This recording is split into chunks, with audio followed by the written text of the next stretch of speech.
I got 4,700 there, Omar. Omar, what'd you get? 47? You caught up? I can dial it in. Are you happy? Are we? He's making. Are late? We're good. Okay. All right. All right. Thank you.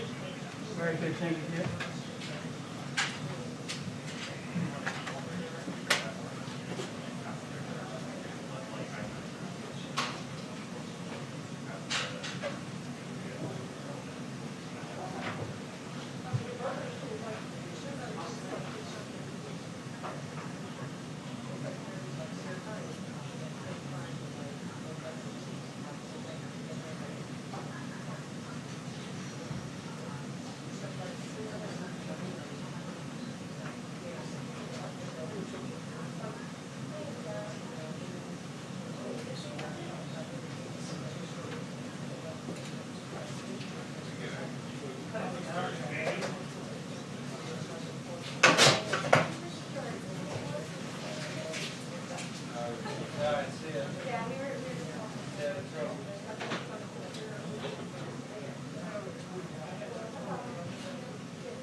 Right, yeah.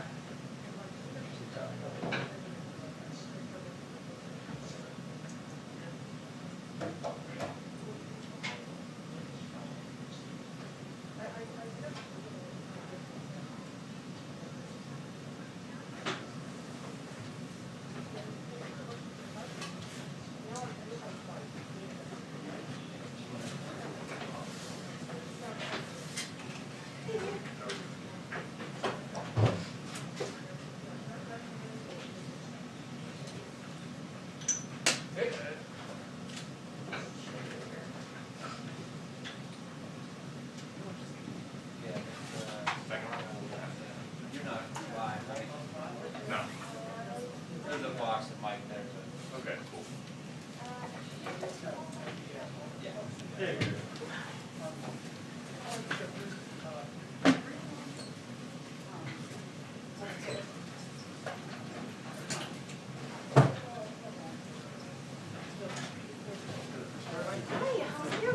I mean,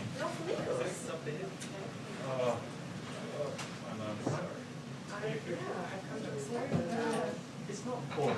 It's a blank canvas. For Bloomberg, it's okay. yeah. Oh, yeah, that's true. Same colors. Issue actually matters. This is a line. Really color coordinated everything. Nice. I just want to, you know, I just want to look for detail. We're just saying it's a good time to go. No, I had to get incognito. I couldn't get on the street anymore. I chased down the street like Charlie. Easter time. So how you been? Okay, missing the riverfront, you know, every day. No, not really. Read all those things on the lines. Is that true, the whole new side? It is. My wife got these for me as a joke. Like, But you're wearing dress Justin Trudeau's socks. my wife got me these as a joke years ago, and I've had no reason to ever wear them. So I figured why not wear them. You were like, today is the day. Today's the day. Virtually, he's here. You know. This is a pre-beard Justin, right? These would appear to be pre-beard. Yes. Yes. It might be one of them. Well, were you here just today? Where were you yesterday?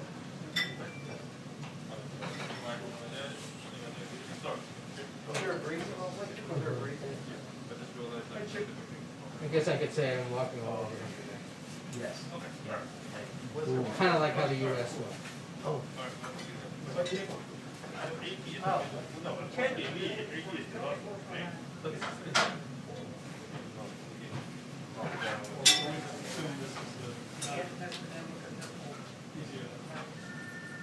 Well, everyone knows. Move whatever.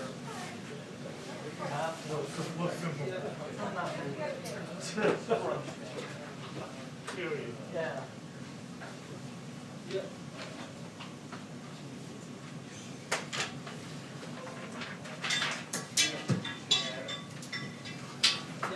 Okay.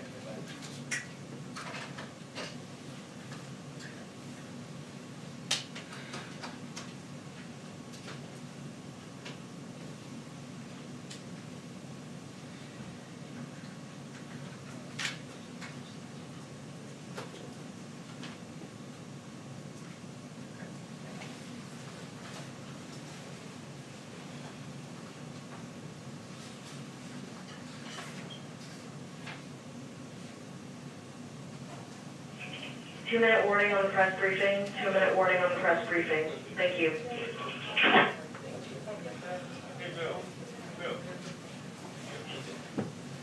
What's that? No, it can't be. It's got to be moving that way. What were you just today? What? Were you just today? I wasn't. All your stuff's there. No.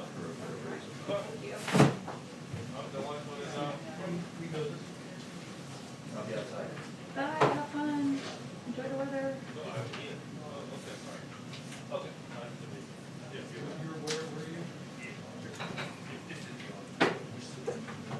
That's you? Oh, yeah. That's what I thought. That's why I was there.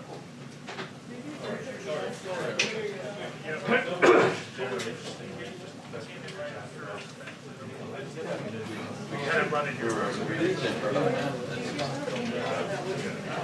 just go where I get in there, I'm gonna stay there. Hello, Dave. Nice to see you, man. Good to see you too. Were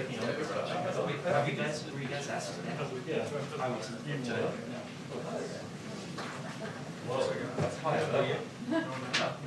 That's marine on Sunday.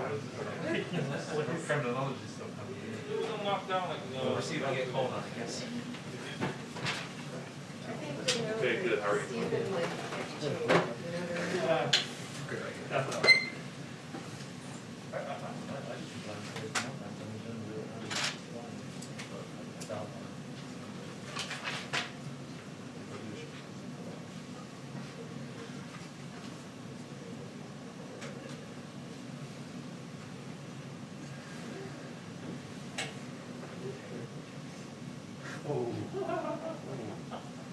Meow. Maybe the best question of 2020.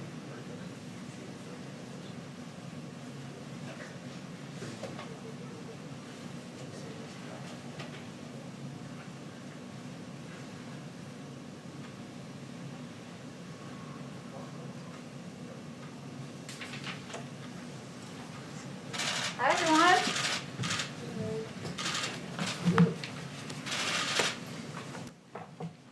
Okay, I have a few updates for all of you at the top. Today, President Biden will meet with Canadian Prime Minister Justin Trudeau. President Biden's first phone call, as you all know, was to a foreign leader, was to the Prime Minister, and it's fitting testament that this is his first bilateral meeting. The President will highlight the strong and deep partnership between the United States and Canada as neighbors, friends, and NATO allies. Both leaders will review joint efforts in areas of mutual interest and establish a roadmap for an ambitious and whole-of-government approach on issues such as recovery from COVID-19, a sustainable and inclusive economic recovery, tackling the climate crisis, advancing diversity and inclusion, bolstering security and defense, and strengthening global alliances. Vice President Harris, along with the Secretaries of State, Defense, Treasury, Transportation, and Homeland Security, and the Special Presidential Envoy for Climate, will also be participating in the bilateral session with their Canadian counterparts. Today, the President will also meet virtually with a group of Black essential workers to thank them for their critical roles during the pandemic and to discuss how to encourage vaccinations. The COVID-19 pandemic and the corresponding economic crisis are devastating Black communities. While Black Americans comprise 13% of the U.S. population, they represent nearly 24% of age-adjusted deaths from COVID-19. The President also looks forward to discussing how his American Rescue Plan will deliver immediate relief to the participants, their communities, and the American people by keeping frontline workers on the job with $350 billion in emergency funding for state and local governments, providing $1,400 per person checks to working families, and investing $160 billion in supplies, testing, vaccinations, and public health workforce to defeat the virus.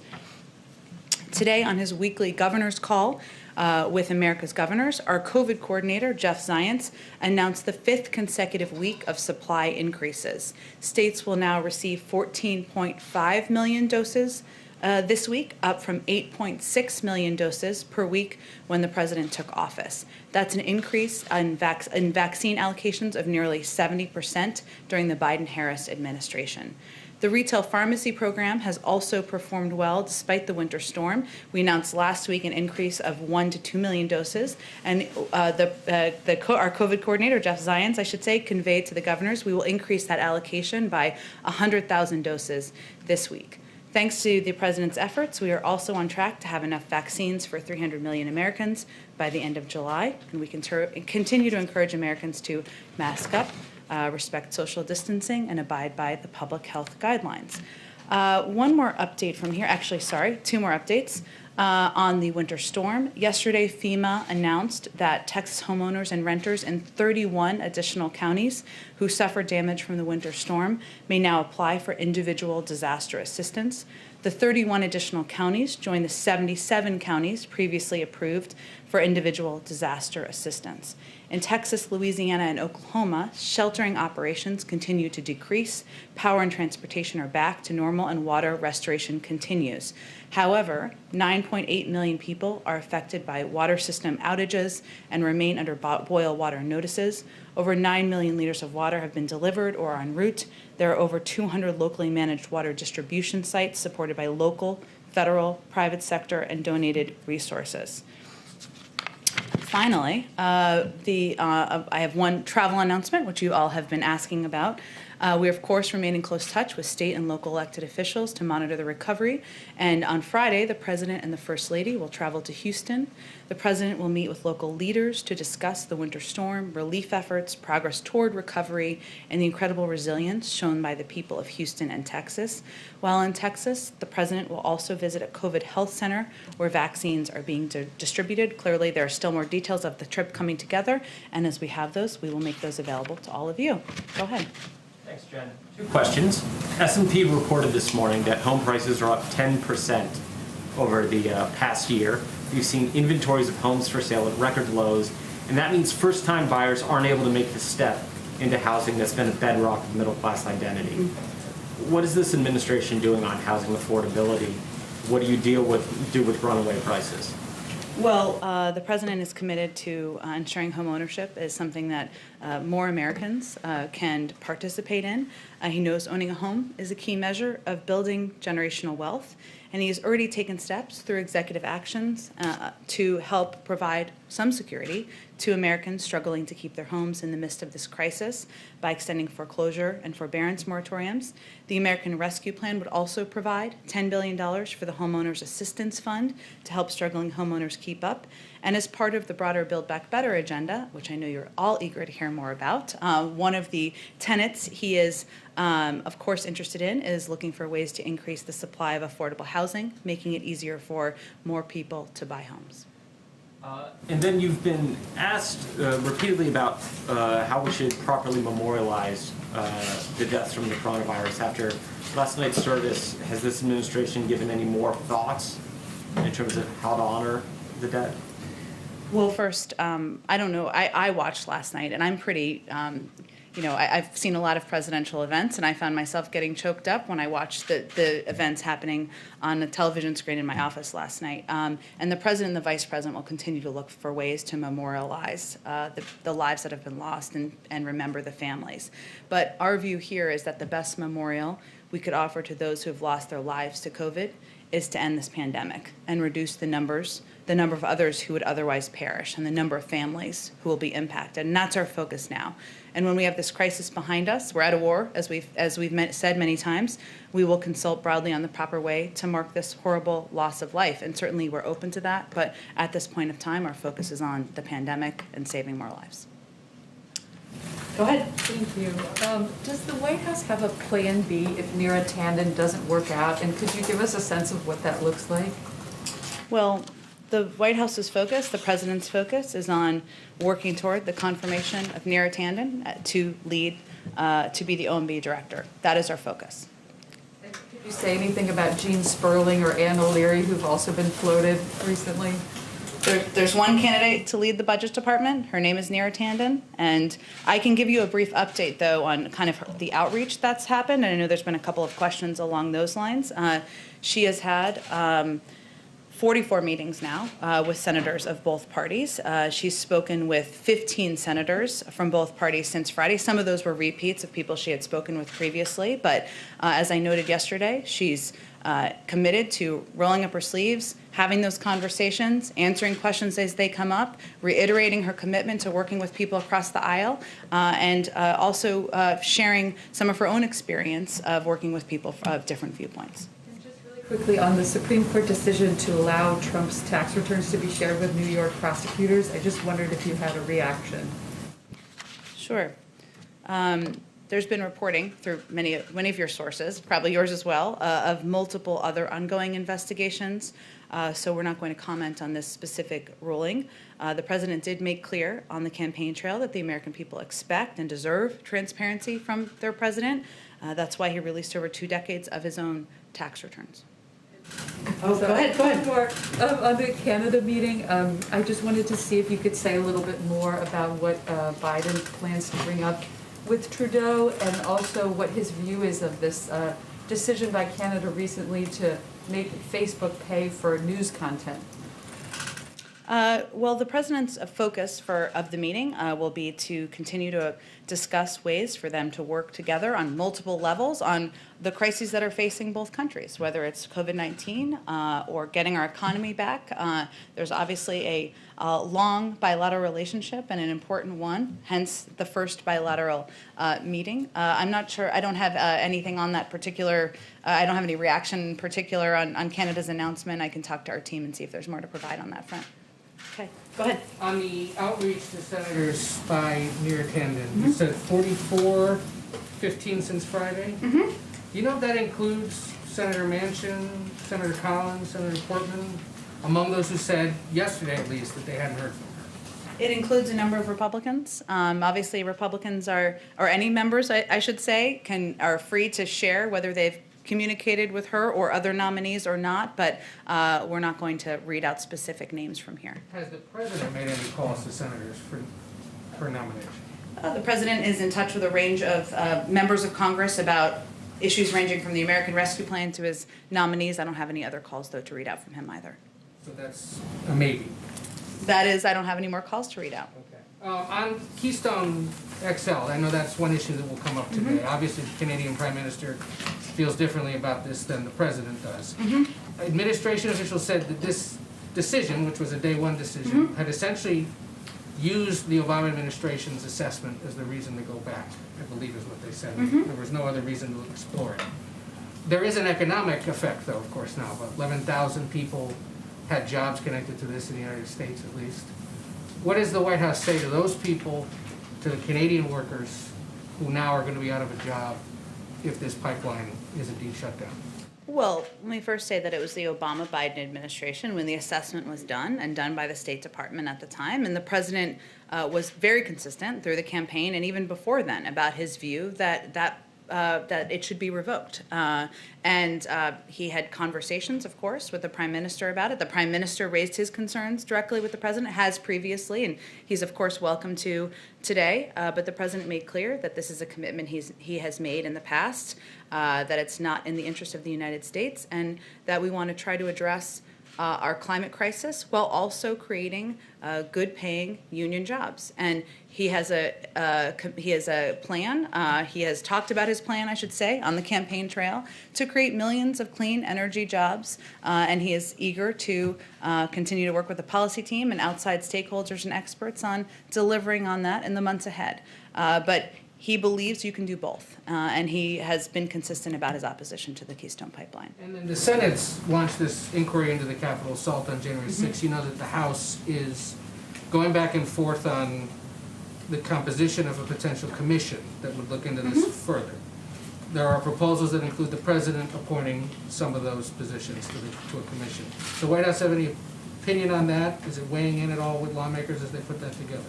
Well, we certainly support the desire and the interest of members of Congress to put together a commission. It's up to them to make that determination. We've been in touch with them about a range of options, but I don't think there's anything final at this point, so I don't have anything more to read out on our particular view on which proposal. And would there be concern that there could be overlap or conflict with whatever the Justice Department is doing in terms of investigations and prosecuting some of these people? Sure. Well, I'm certain we would venture to avoid that, but of course, any investigation, any process of moving forward toward a prosecution would be done independently by the Justice Department, and that is a commitment the President is firm on. And in his conversations with lawmakers, have there been any other conversations about a joint address to Congress? I know you got asked about this recently. And if it's not in person, would he be willing to do it virtually if he had to? Sure. Well, he's clearly willing to hold events virtually, hence the bilateral meeting today with the Prime Minister of Canada, and we're certainly open to a range of formats. I don't have any update on a date or a timeline for a joint address. Go ahead. Go ahead. And I'll come around to you. Go ahead. Thanks, Jen. I want to ask you about a report that's out that the Biden administration is prepared to sanction Russia for the SolarWinds hack, but also a range of other malign cyber activities. Are you able to confirm that those sanctions are coming down? Well, first, we announced our ongoing review, and the President spoke about it in his conversation with President Putin just a few weeks ago. We have asked the intelligence community to do further work to sharpen the attribution that the previous administration made about precisely how the hack occurred, what the extent of the damage is, and what the scope and scale of the intrusion is. And we're still in the process of working that through now. But it will be weeks, not months, before we respond. But I'm not going to get ahead of the conclusion of that process. Any more specific on the timeline as far as weeks? I mean, are we talking by the end of this month, or can you put any more final point on it? The end of this month is a couple days away. That would be a very short timeline. I was thinking, is it March yet? Weeks, not months, is the best definition I can give for you. Of course, we want to focus on giving our team the time they need to take additional steps to fine-tune the attribution, and we reserve the right to respond at a time and a manner of our choosing. And then on the Tandon nomination, Senator Murkowski said yesterday that she had not heard from the White House, even though she's undecided. Was that an oversight by the White House, and has that been rectified? I mean, has she been reached out to since then? Well, again, Neera Tandon is rolled up her sleeves. She's getting to work. She's working the phones. People here are working the phones, and we're just not going to provide day-by-day updates on exactly each senator in office that we've communicated with, but they can communicate on their own, of course, if they've been reached out to, or what communication they've had. And then on the Canada visit, I wanted to clear up something you had said the other day, which is on the Buy American provisions. You had said there's essentially no changes, and the Canadians had raised concerns about whether they would be able to obtain waivers like they did during the Obama administration. So when you said you didn't anticipate any changes to that policy, did you mean to suggest that the Canadian companies will not be able to obtain waivers under the policy? No, I appreciate that, or I appreciate the ask for clarification, I should say. Of course, the President signed a Made in America executive order in the first week, I believe, of the administration, and we're still evaluating the application of that and how it will apply. I don't expect him to make any commitments during the meeting today. Okay, And then just one more logistical thing on the Canada visit.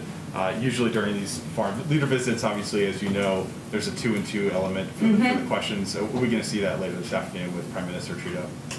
I don't expect that's going to be part of the program today. Obviously, there are several components, as I noted, a smaller meeting, a more expanded meeting, and then some comments at the end, but that's the program at this point in Will time. you commit to it for future foreign leader visits? It certainly has been standard in the past, and I can assure you that in the future there will be 1-and-1 and 2-and-2 and other opportunities to ask questions, even when foreign leaders are not visiting. Go ahead. Thank you, Jen. A few on immigration really quick. Merrick Garland was asked yesterday if illegal entry at the border should remain a crime, and he said, I haven't thought about that question. Does President Biden believe that illegal entry at the border should remain a crime moving forward?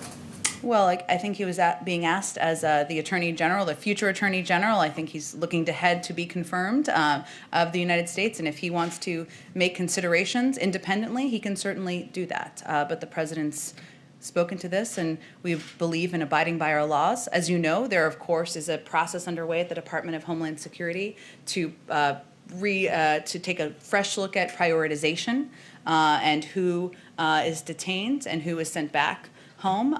So that is something happening from the Department of Homeland Security. But again, if he's going to lead an independent Justice Department, and it's his prerogative to take a look at any policies under their purview. And to that point, why is the Biden administration reopening a temporary facility for migrant children in Texas? Well, first, the policy of this administration, as you well know, but just for others, is not to expel unaccompanied children who arrive at the border. And the process, how it works, is that Customs and Border Control continue to transfer unaccompanied children to the HHS Office of Refugee Resettlement. That can take a couple of days. I just want to give this context because people need to understand the process.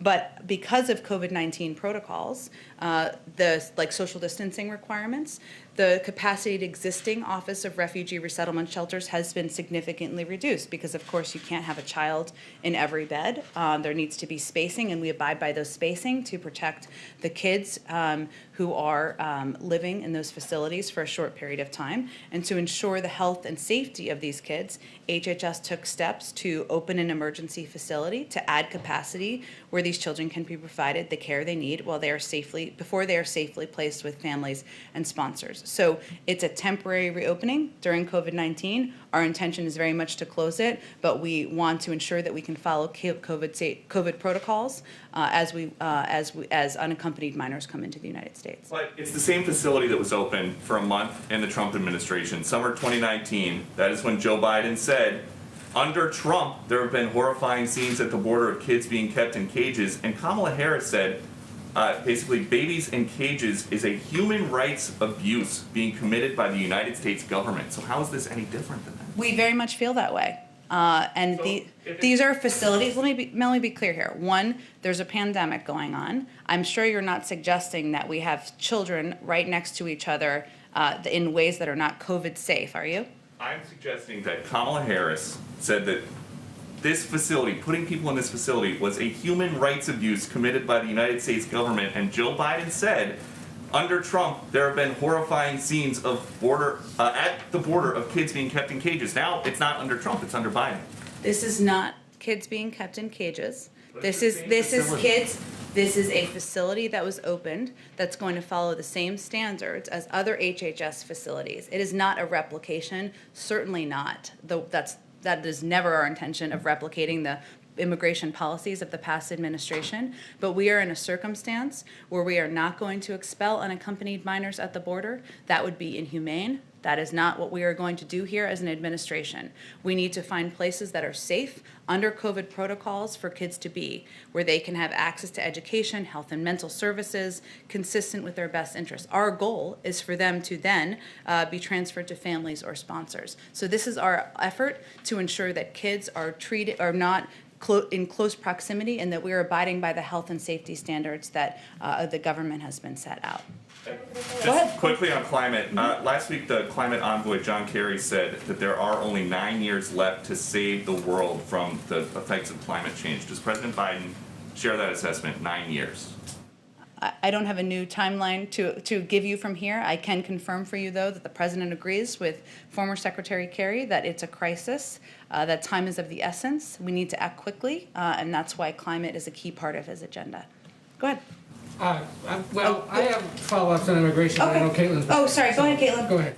I can wait for your immigration. Well, yeah, just because, picking up on this discussion about the HHS facility versus Customs and Border Protection facilities.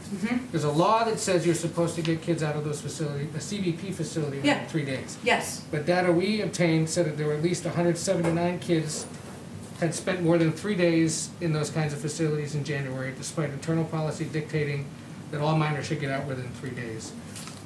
Immigration attorneys that work with these kids, advocates, seeing all of this and saying, this isn't that much better than what was going on before. In regards to the HHS, the use of the HHS facility, they say it's a step backwards. So there's the criticism that was made by candidates Biden and Harris, and then there's the criticism concerned now of these attorneys who work with and represent these children who say, this isn't much different than what the Trump administration was doing. Well, What say you? let me first say that you're right, that kids, there's about a 72-hour time frame where kids should be transferred from CBP facilities to HHS-sponsored facilities, and that is certainly our objective. In terms of the specific kids that you mentioned, I would send you to DHS to give you more information on that. But that is not what we are hoping to achieve. We want these kids to be in facilities where they are getting access to health and medical assistance, to education. As you know, there are a number who have come into the country, and we're trying to manage that as well and ensure that we are able to transfer them as quickly as possible. Not just to stay in the HHS facilities either, to get them into families and sponsored homes. That is our human and moral objective from this administration. But I would send you to DHS for any more specifics on those kids. It's a fair question. And I asked you a few weeks ago when you guys announced the outlines of the immigration executive orders, what is the message to people in Central America who are thinking of making this trip? You gave an answer then. I guess I'd ask you, is the administration, is the U.S. government doing enough to make clear to that part of the world it's not worth making this kind of a trip? Well, we can always do more. And I think the challenge here, as you know, is that people are fleeing prosecution. They're fleeing very difficult economic circumstances and hardship, and there hasn't been enough time to do enough to impact the circumstances in the ground in a number of these communities. And obviously, as these unaccompanied kids come to the border, it's completely heartbreaking. We're not going to expel these kids. We want to process and get them into facilities as quickly as possible, but certainly we're always looking for ways to do more, to communicate more effectively and clearly with communities in the region about why this is not the time to come. We need more time to put in place a humane and moral immigration system. Parents should not be sending their kids north right now. Absolutely not. This is not the time to come. We have not had the time to put in place an immigration system, an immigration policy. We don't have the processing we need at the border. Obviously, we're continuing to struggle with facilities to ensure that we're abiding by COVID protocols. So this is definitely not the time to come.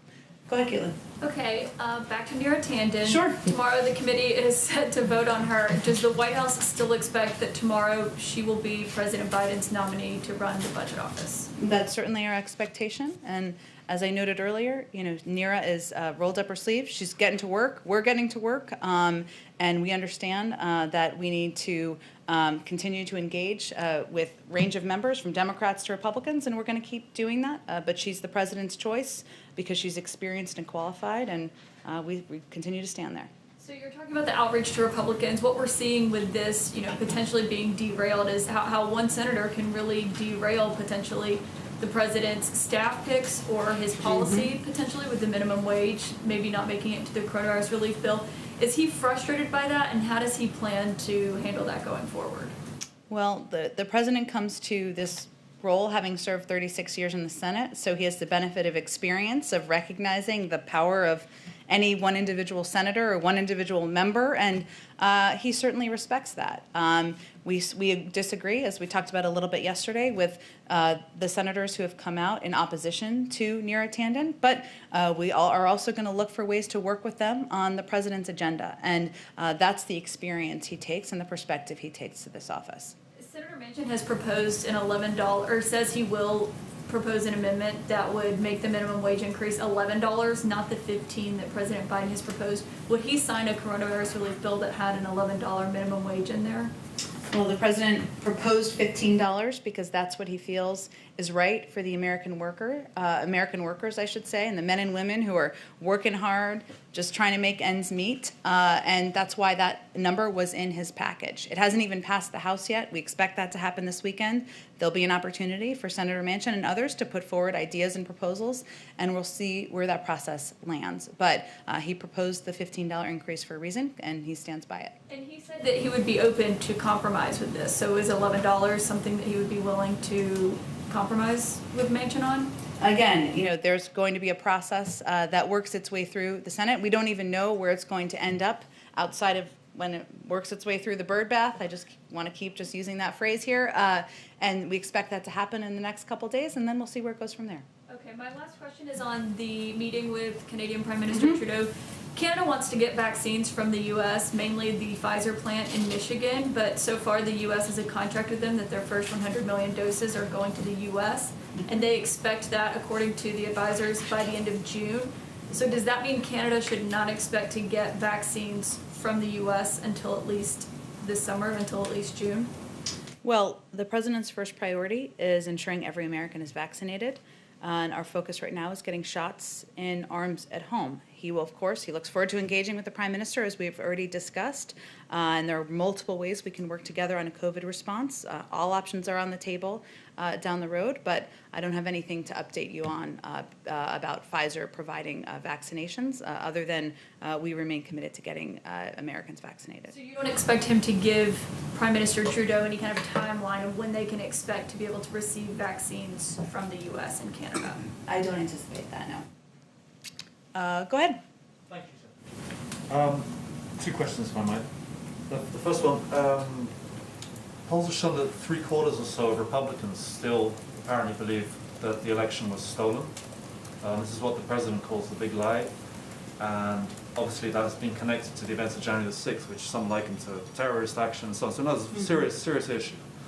How does the president feel about former President Trump going to CPAC this weekend? You'll have a huge audience. It's an enormous platform. Does the president think that's actually a problem, a threat, in his view? Well, the president's view is that we've spent a whole lot of time, not we, but in this briefing room, talking about President Trump over the last few years, I guess for good reason, he was president, and that his view is we're going to spend the time focusing about the American people and our objectives to help them and our commitment to helping them. So I wouldn't say he's thought a lot about the former president's visit to, I was going to say performance, maybe that's appropriate, at CPAC. But if he goes with the former guy's strategy, I guess you could boil it down to that, obviously former President Trump isn't just going to sit on his hands. He's got his message to give out, and the point is this message, according to President Biden, is literally dangerous. So does he have a problem with such a high-profile person giving out what he thinks is a dangerous message? Well, we haven't even seen the former president speak at CPAC. Obviously, President Biden has spoken to his concerns about the rhetoric of the former president, how he was unfit for office. That's why he ran against him and why he defeated him. But we're not going to spend too much time here focused on or talking about President Trump, former President Trump. Afghanistan. Given the concerns about the timeline of this withdrawal, and it all looks rather up in the air now, and is the president worried in the longer term, bigger picture? Is he worried that the Taliban are going to take over Afghanistan once the U.S. pulls out? Well, obviously there's a timeline for a decision on the next steps here. I don't have any update on that. And once that's made, we can certainly have that conversation. Would he be okay with that? If the Taliban ruled Afghanistan? Certainly, I wouldn't say no. I don't think he would say he'd be okay with that. But again, there's an ongoing process of considering the next steps in Afghanistan. That's an ongoing discussion, and I'm not going to get ahead of where that sits at this point in time. Go ahead. Yes, two questions, if I may. The first, we're approaching tax season, and by some estimates of the unemployment assistance that states have paid out, more than half of it Americans have not withheld taxes on. So is the administration concerned that there may be millions of Americans who are going to face a surprise tax bill, some of whom are still unemployed? And has the administration considered changing the way the IRS looks at least the pandemic-related unemployment assistance, treating it like disaster aid, and so it doesn't have taxes withheld? That's a really interesting question. I would certainly send you the Treasury Department for that. I'm happy to help you make a connection there to discuss that further. And the other question is, does the administration have a response to the raid in the Republic of Georgia where the top opposition leader was arrested by government forces yesterday? Is there any consideration of sanctions or other kind of pressure on the government of Georgia? Yeah, I certainly saw the reports this morning. I didn't have a chance to talk to our national security team, but we'll venture to get you something after the briefing on that as well. I didn't help you much today. I'll try to do that after the briefing. Go ahead. Thanks, Jen. A few points, but I just want to pick up on what Sebastian was asking about former President Trump first. Sure. It sounds like you just plan to ignore him and essentially try to deprive his message of oxygen. But do you plan, or does the White House plan rather, to engage with him in any way, particularly if he launches political attacks on this administration and its policies? In what way engage with him? I mean, push back in any way on those? I mean, again, as you said, can't know what former President Trump will say during CPAC, but it's pretty likely he'll have some things to say about the sitting president in this administration. So do you plan to engage with him on those things, or I guess we'll have to watch and see. But our overarching objective is to keep the focus not on any one individual, whether it's the current president or the former president, but on the American people and what we're doing to help bring them relief, to get the pandemic under control. And certainly there's been more than enough time spent on former President Trump. And so if there's not a reason to do it, we're probably not going to be adding more commentary on it. On the topic of immigration, the Biden administration is also reopening a detention center in Florida, formerly known as the Homestead Detention Facility. The administration plans to house migrant teens in that facility. Will that also be a temporary emergency center like the one you were discussing before? I'd have to talk to the Department of Homeland Security about that. I would certainly send you to them to talk to them more specifically and directly about it. It was also privately run before, which is part of the question here, is if whether or not the Biden administration plans to have that privately managed again, given the pledge by the president to close down privately run detention facilities. Absolutely. I know you've asked this question before, and I'd be happy to connect you with someone from the Department of Homeland Security. They obviously oversee those facilities, so they're best prepared to answer any questions on it. Could I ask one more on Florida? We're on Florida, let's just stay on Florida. That's okay. Big Florida Day. All right, so there are reports that President Biden is considering former Florida Senator Bill Nelson to be his NASA administrator. Are those reports accurate? Is he under consideration? And when do you expect an announcement? I don't have any personnel announcements for you or any expectation of when we will have an announcement on a NASA administrator or a list of potential people. But that's an interesting one. Go ahead. Thanks, Jen. A couple questions, one for another colleague who can't be here today, but I wanted to start with one more on the Neera Tanden nomination. Sure.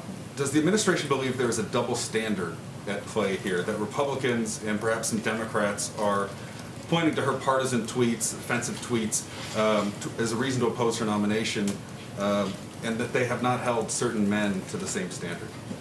Well, the president was proud to nominate a historic set of nominees who not only were, many of them were barrier breaking, including Neera Tanden, but also incredibly qualified and experienced. And he certainly believes that members of the Senate are going to consider them and will continue to consider them with the best of intention.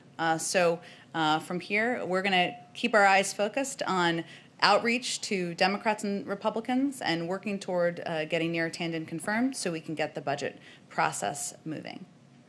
From a colleague regarding Postmaster General DeJoy and his appearance before the House Oversight Committee tomorrow, and some proposed changes that he has put forth that some people are concerned will slow down mail further, raise the cost of mail, do away with airmail. The question is there any indication when President Biden will appoint members to the 3 vacancies of the Board of Governors for the Postal Service? Sure, it's a great question. It is a priority for the president to appoint, to announce the appointment of, I should say, additional members of the Board of Governors. As you are familiar with, but others may not be, it's really up to the Board of Governors to determine the future leadership of the Postal Service, and we certainly recognize that filling those vacancies is an important step in that process. So it's a priority. I don't have a timeline for you on when those will be announced, though. Go ahead in the back. Thank you, Jen. About the bilateral between the Prime Minister and the President. The expression used is a roadmap for renewing Canada-U.S. relationship. From the White House and the President standpoints, how did the relationship needed mending? How did it need mending? Yes. Well, I think that the objective for the president is to look forward and to continue to build the relationship with Prime Minister Trudeau, obviously who he knew previously from when, or had engaged with previously from when he was vice president, and to work together on addressing many of the shared crises we're facing, from economic downturn to COVID-19 to issues in the global community. And I don't know that they're going to spend a lot of time analyzing the past. They're going to look to the future. Still, does the President feel that the relationship was in bad shape when he got into the White House? The president views his role in the global community as one who needs to rebuild relationships, rebuild trust with a range of partners, including the Canadians, and that's why this meeting today will be forward-looking and focused on a range of topics. Trust that was damaged in the last 4 years. Well, we'll leave that to the Prime Minister to speak to, but certainly we're eager to continue to build the relationship moving forward. Another question, Jen. Thank you. Another question is. We're talking a lot about the economic relationship and restarting the North American economy. Would the reopening of the border be considered? Because this is a major point, like blocking the economies from working. The Canadian border? Yes, the Canadian-U.S. border being closed for a year now. Do you know if it's going to be discussed and if we can see an end to this in the short run? Related to COVID-19 or related to? So in the roadmap, there's this discussion of restarting the North American economy. We have the COVID crisis at the moment, but the closing of the border anchor the possibility of improving the economies between the country and the North American economy at large. You think they'll be discussing the reopening of the border faster than not?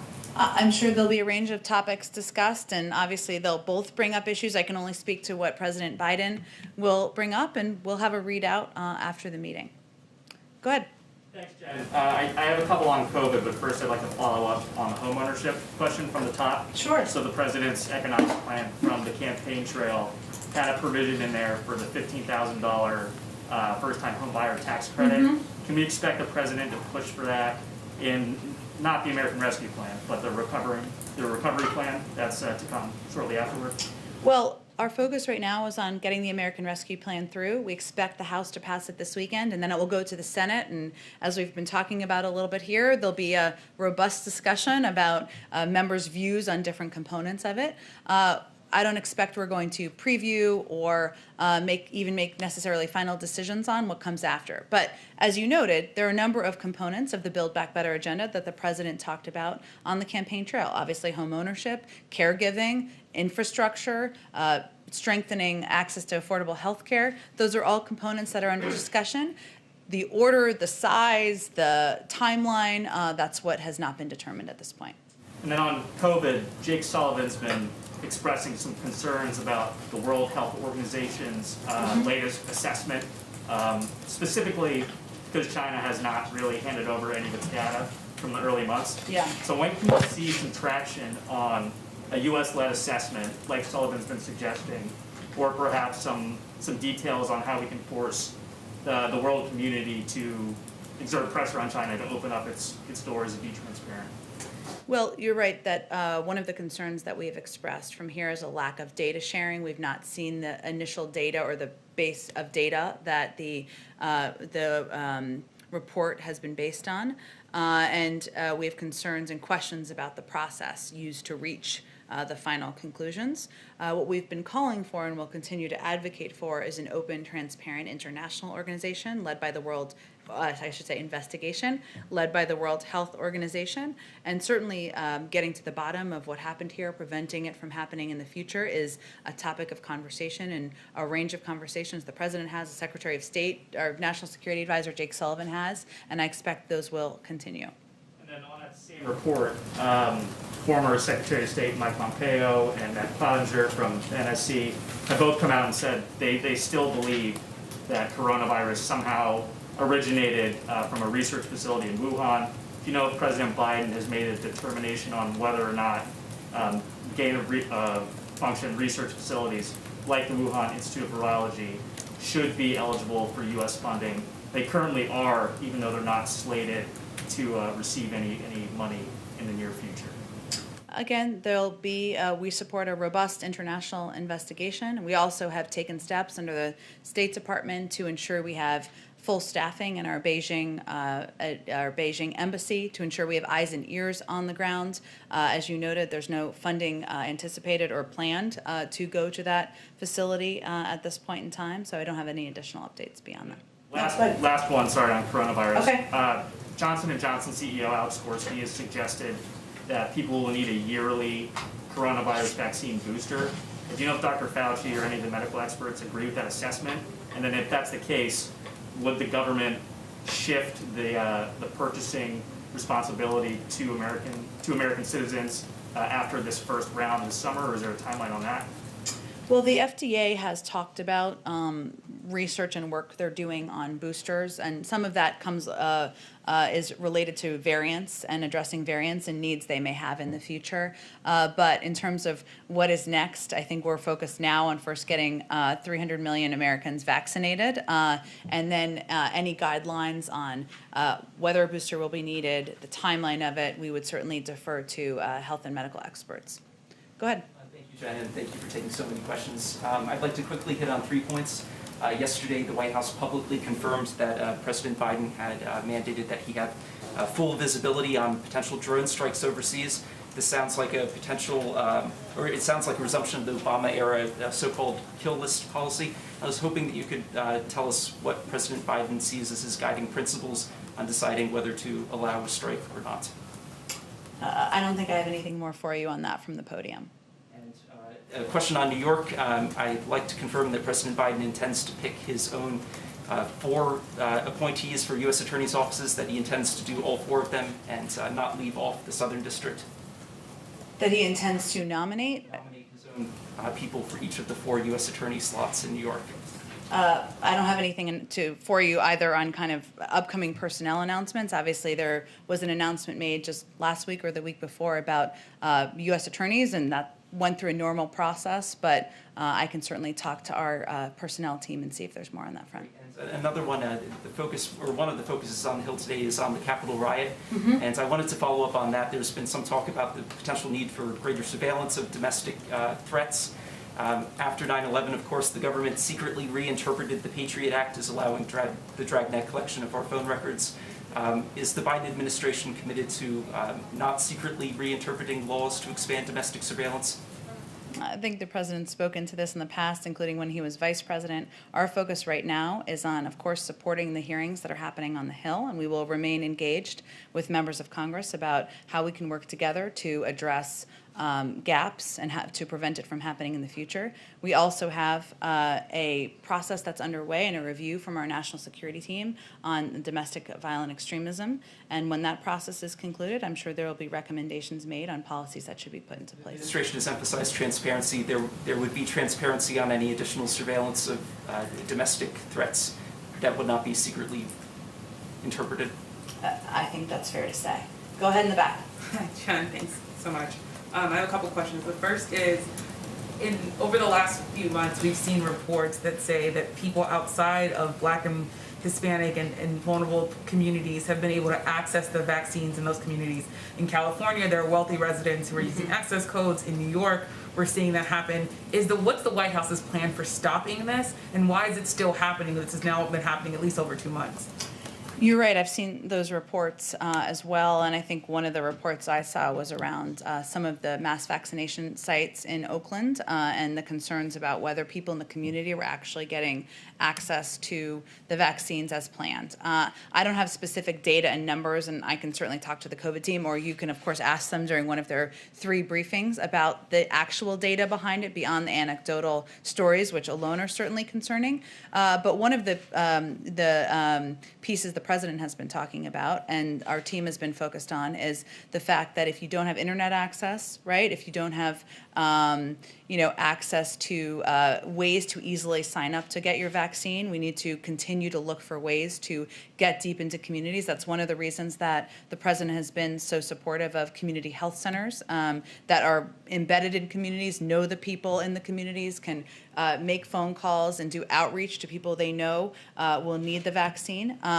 But we also need to continue to find ways to reach people who don't have internet access, who may not have the ability to sign up in a way that others are, and address some of those discrepancies. So it continues to be a big focus, and as you know, we have an entire task force focusing on addressing inequities in how we address COVID, and they're continuing to look for more ways to creatively do that and effectively address problems that are arising as we see them. Just to clarify, on that point, there's a team that's working specifically on trying to stop wealthy residents or people from outside communities. I think what I was conveying is, as you know, there is an equity task force that's a part of the COVID team led by Dr. Marcela Nunez-Smith. And obviously reports that individuals who are not from the communities intended to be the primary recipients of the vaccines, if that is certainly something they would focus on and work on issues to address. I would encourage you to ask them about that at the next COVID briefing, though.